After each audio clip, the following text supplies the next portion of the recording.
ਤਾਂ ਹਾਂਜੀ ਸਤਿ ਸ਼੍ਰੀ ਅਕਾਲ ਜੀ ਸਾਰਿਆਂ ਨੂੰ ਸਵਾਗਤ ਕੀਤਾ ਜਾਂਦਾ ਐਮ ਐਗਜ਼ਾਮ ਸਟੱਡੀ ਚੈਨਲ ਦੇ ਇੱਕ ਹੋਰ ਨਵੇਂ ਵੀਡੀਓ ਵਿੱਚ। ਤਾਂ ਹਾਂਜੀ ਦੋਸਤੋ ਟਰਮ 2 ਫਾਈਨਲ ਐਗਜ਼ਾਮ 2021-22 11ਵੀਂ ਜਮਾਤ ਦੇ ਵਿਦਿਆਰਥੀਆਂ ਲਈ English the sample paper with solution ਲੈ ਕੇ ਆ ਚੁੱਕੇ ਹਾਂ। ਹਾਂਜੀ ਦੋਸਤੋ ਸੋਲਿਊਸ਼ਨ ਅੱਗੇ ਵੀਡੀਓ ਵਿੱਚ ਦੱਸਾਂਗੇ, ਇਸ ਲਈ ਵੀਡੀਓ ਨੂੰ ਸ਼ੁਰੂ ਤੋਂ ਲੈ ਕੇ ਅਖੀਰ ਤੱਕ ਜ਼ਰੂਰ ਦੇਖਣਾ। ਤੇ ਜੇਕਰ ਤੁਸੀਂ ਵੀ ਅਜੇ ਤੱਕ ਸਾਡਾ ਚੈਨਲ ਸਬਸਕ੍ਰਾਈਬ ਨਹੀਂ ਕੀਤਾ ਤਾਂ ਚੈਨਲ ਨੂੰ ਸਬਸਕ੍ਰਾਈਬ ਕਰਕੇ ਨਾਲ ਦਿੱਤੇ ਬੈਲ ਆਈਕਨ ਨੂੰ ਆਲ ਤੇ ਪ੍ਰੈਸ ਜ਼ਰੂਰ ਕਰ ਦੇਣਾ। ਤਾਂ ਚਲੋ ਕਰਦੇ ਹਾਂ ਵੀਡੀਓ ਨੂੰ ਸ਼ੁਰੂ। ਤਾਂ ਹਾਂਜੀ ਦੋਸਤੋ ਦੇਖ ਸਕਦੇ ਹੋ sample paper term 2 general English. ਸਾਰਿਆਂ ਤੋਂ ਪਹਿਲਾਂ ਆਪਣਾ ਜਿਹੜਾ ਪ੍ਰਸ਼ਨ ਹੈਗਾ, answer any 2 out of the following 4 in 40 to 50 words each. ਤਾਂ ਹਾਂਜੀ 4 ਅੰਕਾਂ ਦਾ ਜਿਹੜਾ ਪਹਿਲੇ ਆਪਣੇ ਕੁਐਸਚਨ ਦਿੱਤੇ ਹੋਣੇ, ਇਹਨਾਂ ਦੇ ਆਨਸਰ ਤੁਹਾਨੂੰ ਅੱਗੇ ਸਾਰੇ ਦੱਸਦੇ ਹਾਂ। ਅੱਗੇ ਫਿਰ ਐਕਸਟੈਂਸਿਵ ਸਟੱਡੀ ਦੇ ਵਿੱਚੋਂ ਆਉਣਗੇ ਜਿਹੜੇ ਆਪਾਂ ਨੂੰ 4 ਅੰਕਾਂ ਦਾ 2 ਕੁਐਸਚਨ ਆਪਾਂ ਕਰਨੇ ਨੇ 4ਾਂ ਦੇ ਵਿੱਚੋਂ। ਦੋਸਤੋ ਅੱਗੇ ਆਪਣਾ ਹੈਗਾ ਪੋਇਮ ਦਾ ਸੈਂਟਰਲ ਆਈਡੀਆ, 2 ਦਿੱਤੇ ਹੋਣਗੇ, ਦੋਵਾਂ ਚੋਂ ਆਪਾਂ ਨੇ ਇੱਕ ਜਿਹੜਾ ਕਰਨਾ ਹੈਗਾ the little black boy a thing of beauty is a joy forever. ਤੇ ਅੱਗੇ ਤੀਜਾ ਹੈਗਾ answer the following question in 16 to 70 word.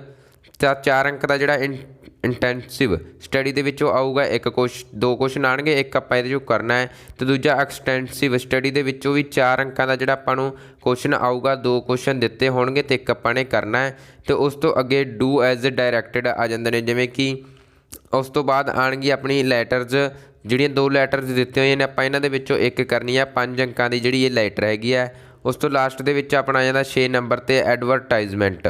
Advertisement 2 ਦਿੱਤੀਆਂ ਨੇ, ਆਪਾਂ ਦੋਵਾਂ 'ਚੋਂ ਕਿਸੇ ਇੱਕ ਨੂੰ ਕਰਨਾ ਹੈ। ਤੇ ਅੱਗੇ ਗੁੱਡ ਹੈਂਡ ਰਾਈਟਿੰਗ ਦੇ 2 ਅੰਕ ਨੇ। ਤਾਂ ਹਾਂਜੀ ਦੱਸ ਦਈਏ ਕਿ ਇਹ ਜਿਹੜਾ ਪੇਪਰ ਓਰੀਜਨਲ ਨਹੀਂ ਹੈਗਾ, ਓਰੀਜਨਲ ਪੇਪਰ ਤੁਹਾਡੇ ਸਕੂਲ ਵੱਲੋਂ ਖੁਦ ਤਿਆਰ ਕੀਤਾ ਜਾਣਾ ਟੀਚਰਾਂ ਵੱਲੋਂ, ਇਸ ਕਰਕੇ ਆਪਣੀ ਪੂਰੀ ਤਿਆਰੀ ਕਰਨਾ। ਇਹ ਓਨਲੀ ਸੈਂਪਲ ਪੇਪਰ ਹੈ, ਇਸ ਦੇ ਵਿੱਚੋਂ ਵੀ ਕੁਝ ਕੁ ਪ੍ਰਸ਼ਨ ਤੁਹਾਨੂੰ ਪੇਪਰ ਵਿੱਚ ਦਿਖਾਈ ਦੇ ਸਕਦੇ ਨੇ। ਤਾਂ ਚਲੋ ਕਰਦੇ ਹਾਂ ਅੱਗੇ ਵੀਡੀਓ ਨੂੰ ਸ਼ੁਰੂ। ਤਾਂ ਹਾਂਜੀ ਪਹਿਲੇ ਪਾਰਟ ਦੇ ਵਿੱਚ ਆਪਾਂ ਤੋਂ 4 ਕੁਐਸਚਨ ਪੁੱਛੇ ਗਏ ਨੇ ਸੈਂਪਲ ਪੇਪਰ ਦੇ ਵਿੱਚ, ਜਿਸ 'ਚੋਂ ਆਪਾਂ 2 ਕਰਨੇ ਨੇ 4 ਅੰਕਾਂ ਦੇ ਜਿਹੜੇ ਹੈਗੇ ਨੇ। ਪਹਿਲਾ ਕੁਐਸਚਨ ਆਪਣਾ ਹੈਗਾ ਸੀ what is the meaning of globalization. Globalization means treating the entire world as the field of an activity. ਇਸ ਦਾ ਮਤਲਬ ਹੈਗਾ ਵਿਸ਼ਵੀਕਰਨ ਦਾ ਅਰਥ ਹੈ ਕਿਸੇ ਕਿਰਿਆ ਦੇ ਲਈ ਪੂਰੇ ਸੰਸਾਰ ਨੂੰ ਇੱਕ ਖੇਤਰ ਸਮਝਣਾ। ਅੱਗੇ ਆਪਣਾ ਸੈਕਿੰਡ ਕੁਐਸਚਨ ਹੈਗਾ when and where did Major Somnath Sharma die. ਇਸ ਦਾ ਆਨਸਰ ਹੈਗਾ Major Somnath Sharma died on November 1947 while evacuating Pakistani invaders from Srinagar's airport during the Indo Pak war of 1947-48। ਜਿਹੜਾ ਇਸ ਦਾ ਮੀਨਿੰਗ ਹੈਗਾ ਮੇਜਰ ਸੋਮਨਾਥ ਸ਼ਰਮਾ ਨਵੰਬਰ 1947 ਨੂੰ 1947-48 ਦੀ ਭਾਰਤ ਪਾਕਿਸਤਾਨ ਜੰਗ ਦੇ ਦੌਰਾਨ ਪਾਕਿਸਤਾਨੀ ਹਮਲਾਵਰਾਂ ਨੂੰ ਸ਼੍ਰੀਨਗਰ ਹਵਾਈ ਅੱਡੇ ਤੋਂ ਬਾਹਰ ਕੱਢਣ ਸਮੇਂ ਸ਼ਹੀਦ ਹੋ ਗਏ ਸੀ। ਤਾਂ ਹਾਂਜੀ ਅੱਗੇ ਆਪਣਾ ਥਰਡ ਕੁਐਸਚਨ ਹੈਗਾ why is water conversation the need of the day. ਇਸ ਦਾ ਆਨਸਰ ਹੈਗਾ because the absence of water can turn fertile lands into dry barren lifeless tracts of death. ਇਸ ਦਾ ਮੀਨਿੰਗ ਹੈਗਾ ਕਿਉਂਕਿ ਪਾਣੀ ਦੀ ਅਣਹੋਂਦ ਉਪਜਾਊ ਜ਼ਮੀਨਾਂ ਨੂੰ ਸੁੱਕੇ ਮੌਤ ਦੇ ਜੀਵਨ ਰਹਿਤ ਬੰਜਰ ਖੇਤਰਾਂ ਵਿੱਚ ਤਬਦੀਲ ਕਰ ਸਕਦਾ ਹੈ। ਅੱਗੇ ਆਪਣਾ ਚੌਥਾ ਕੁਐਸਚਨ ਹੈਗਾ what made Malcolm almost sick. Answer ਹੈਗਾ ਇਸ ਦਾ when Malcolm looked at himself in the mirror he saw that he had become very ugly it made him almost sick. ਇਸ ਦਾ ਮਤਲਬ ਹੈਗਾ ਮੈਲਕਾਲਮ ਨੇ ਜਦੋਂ ਆਪਣੇ ਆਪ ਨੂੰ ਸ਼ੀਸ਼ੇ ਵਿੱਚ ਵੇਖਿਆ ਤਾਂ ਉਸਨੇ ਵੇਖਿਆ ਕਿ ਉਹ ਬਹੁਤ ਕਰੂਪ ਜਿਹਾ ਹੋ ਗਿਆ ਹੈ, ਇਸ ਨਾਲ ਉਹ ਲਗਭਗ ਬਿਮਾਰ ਜਿਹਾ ਹੋ ਗਿਆ। ਤਾਂ ਹਾਂਜੀ ਅੱਗੇ ਹੈਗਾ ਆਪਣਾ ਐਕਸਟੈਂਸਿਵ ਸਟੱਡੀ ਵਾਲੇ 4 ਅੰਕ ਦਾ ਜਿਹੜਾ ਆਣਾ 2 ਕੁਐਸਚਨ ਆਪਾਂ ਕਰਨੇ ਨੇ 4ਾਂ ਦੇ ਵਿੱਚੋਂ। ਪਹਿਲਾ ਹੈਗਾ ਆਪਣਾ ਵਾਟ condition did the colonel lay down for letting Hughie be engaged to Laura. ਇਸ ਦਾ ਆਨਸਰ ਹੈਗਾ the colonel said that first Hughie must have 10,000 pounds of his own only then he would allow Hughie to be engaged to Laura. ਇਸ ਦਾ answer ਹੈਗਾ colonel ਨੇ ਕਿਹਾ ਕਿ ਹੂਈ ਦੇ ਕੋਲ ਪਹਿਲਾਂ ਆਪਣੇ ਖੁਦ ਦੇ 10,000 ਪੌਂਡ ਹੋਣੇ ਚਾਹੀਦੇ ਹਨ, ਕੇਵਲ ਤਦ ਹੀ ਉਹ ਹੂਈ ਦੀ ਲਾਰਾ ਦੇ ਨਾਲ ਸਗਾਈ ਦੀ ਇਜਾਜ਼ਤ ਦੇਵੇਗਾ। ਤਾਂ ਹਾਂਜੀ ਆਪਣਾ ਅਗਲਾ ਕੁਐਸਚਨ ਹੈਗਾ ਹਾਊ ਡਿਡ ਅਲਗੂ ਚੌਧਰੀ ਐਂਡ ਜੰਮਣ ਸ਼ੇਖ ਬਿਕਮ ਫਰੈਂਡ ਅਗੇਨਸ। ਇਸ ਦਾ ਆਨਸਰ ਹੈਗਾ Jumman was nominated as the head panch to solve the dispute between Algu and Samjhu's. then Jaman released a punch is nobody friends or foe. A punch cannot see anything, expect justice. So being a punch, he stood by truth and gave the decision in favor of Algu. Thus they become friend again. ਤਾਂ ਹਾਂਜੀ ਅੱਗੇ ਆਪਣਾ third question ਹੈਗਾ what who had stolen the peasant bread why. ਇਸ ਦਾ answer ਹੈਗਾ an imp had stolen the peasant bread. He wanted to make the peasant swear. He wanted to make him call in the name of the devil.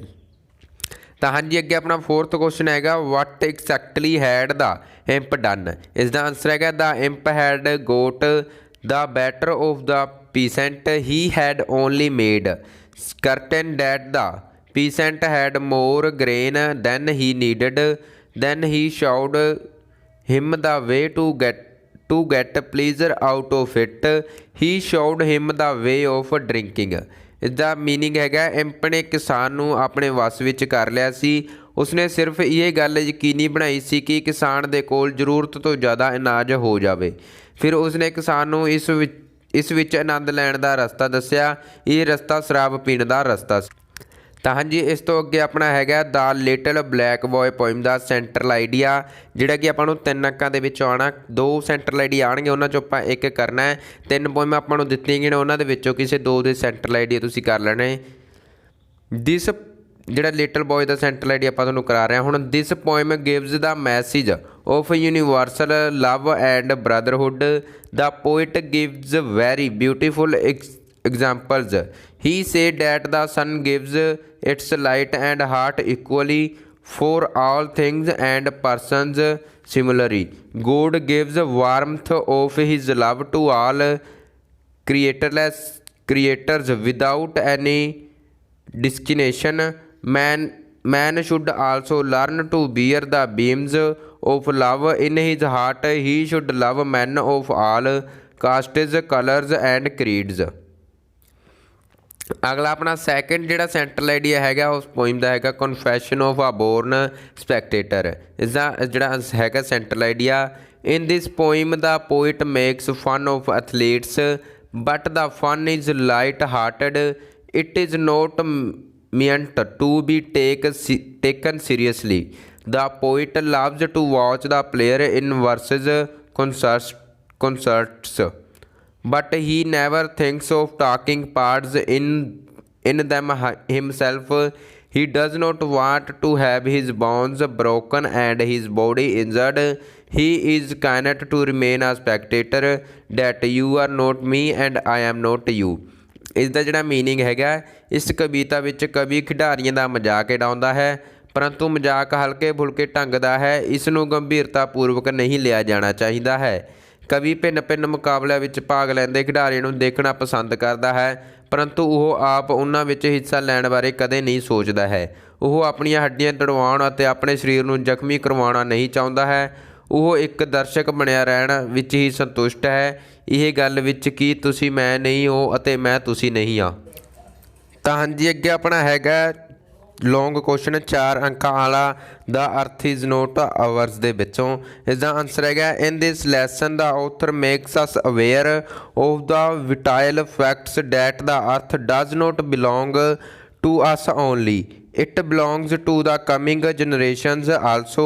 It is a treasure we hold in trust for them, so we have no right to destroy our children's heritage. We should not plunder the natural resource of the earth. We should use the judiciously. Those we see that the title of the lesson is quite appreciate. ਤਾਂ ਹਾਂਜੀ ਇਸ ਦਾ meaning ਹੈਗਾ ਇਸ ਪਾਠ ਵਿੱਚ ਲੇਖਕ ਨੂੰ ਇਹ ਬਹੁਤ ਮਹੱਤਵਪੂਰਨ ਅਸਲੀਅਤ ਦੇ ਬਾਰੇ ਜਾਗਰੂਕ ਕਰਦਾ ਹੈ ਕਿ ਧਰਤੀ ਸਿਰਫ ਸਾਡੀ ਹੀ ਨਹੀਂ ਹੈ, ਇਹ ਆਉਣ ਵਾਲੀਆਂ ਪੀੜ੍ਹੀਆਂ ਦੀ ਵੀ ਹੈ।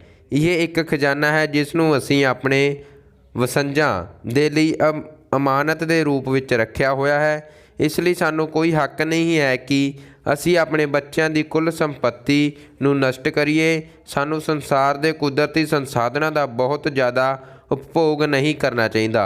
ਸਾਨੂੰ ਉਹਨਾਂ ਦਾ ਵਿਵੇਕਪੂਰਨ ਢੰਗ ਨਾਲ ਇਸਤੇਮਾਲ ਕਰਨਾ ਚਾਹੀਦਾ ਹੈ। इस तरह ਅਸੀਂ ਵੇਖਦੇ ਹਾਂ ਕਿ ਇਸ ਪਾਠ ਦਾ ਸਿਰਲੇਖ ਬਿਲਕੁਲ ਢੁਕਵਾਂ ਹੈ। ਤਾਂ ਹਾਂਜੀ ਇਸ ਦੇ ਵਿੱਚ ਔਰ ਦੇ ਵਿੱਚ ਆਪਣਾ ਕੁਐਸਚਨ ਹੈਗਾ write a note on Malcolm's encounter with the grizzly. इसका आंसर है अपना once a fearless grizzly attacked Malcolm and his girlfriend barb.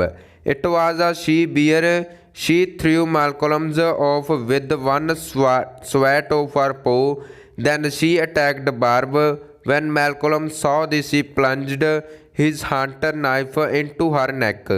The grizzly at once turned and catch Malcolm's in her paw. She mauled his face badly. His hair and part of the skull were gone. When Malcolm stopped struggling, she took his forehead dead and left him. इसका meaning हैगा अपना answer का एक बार एक खुंखार rich ने मैलकोलम ਅਤੇ ਉਸਦੀ ਪ੍ਰੇਮਿਕਾ ਬਾਰਬ ਦੇ ਉੱਪਰ ਹਮਲਾ ਕਰ ਦਿੱਤਾ। ਇਹ ਇੱਕ ਮਾਦਾ ਰਿਛ ਸੀ। ਉਸਨੇ ਆਪਣੇ ਪੰਜੇ ਨਾਲ ਚਪੇੜ ਮਾਰ ਕੇ ਮੈਲਕਾਲਮ ਨੂੰ ਦੂਰ ਸੁੱਟ ਦਿੱਤਾ। ਇਸ ਦੇ ਬਾਅਦ ਉਸਨੇ ਬਾਰਬ ਉੱਪਰ ਹਮਲਾ ਕਰ ਦਿੱਤਾ। ਮੈਲਕਾਲਮ ਨੇ ਜਦੋਂ ਇਹ ਵੇਖਿਆ ਤਾਂ ਉਸਨੇ ਆਪਣਾ ਸ਼ਿਕਾਰ ਕਰਨ ਵਾਲਾ ਚਾਕੂ ਉਸਦੀ ਧੌਣ ਵਿੱਚ ਘੁਸੇੜ ਦਿੱਤਾ। ਰਿਛ ਇੱਕਦਮ ਘੁੰਮੀ ਅਤੇ ਮੈਲਕਾਲਮ ਨੂੰ ਆਪਣੇ ਪੰਜਿਆਂ ਵਿੱਚ ਫੜ ਲਿਆ। ਉਸਨੇ ਉਸਦੇ ਚਿਹਰੇ ਦਾ ਨਕਸ਼ਾ ਬੁਰੀ ਤਰ੍ਹਾਂ ਵਿਗਾੜ ਦਿੱਤਾ। ਉਸਦੇ ਵਾਲ ਅਤੇ ਉਸਦੀ ਖੋਪੜੀ ਦਾ ਇੱਕ ਹਿੱਸਾ ਉੱਡ ਗਏ। ਜਦ ਮੈਲਕਾਲਮ ਨੇ ਸੰਘਰਸ਼ ਕਰਨਾ ਬੰਦ ਕਰ ਦਿੱਤਾ ਤਾਂ ਉਸਨੇ ਉਸ ਨੂੰ ਮਰਿਆ ਹੋਇਆ ਤਾਂ ਹਾਂਜੀ ਅੱਗੇ ਆਪਣੇ ਹੈਗੇ ਨੇ ਐਕਸਟੈਂਸਿਵ ਸਟੱਡੀ ਦੇ 4 ਅੰਕਾਂ ਵਾਲੇ ਕੁਐਸਚਨ। ਨੰਬਰ 1 ਹੈਗਾ what made the devil happy. ਇਸ ਦਾ ਆਨਸਰ ਹੈਗਾ the imp showed the peasant how to make vodka for the grain.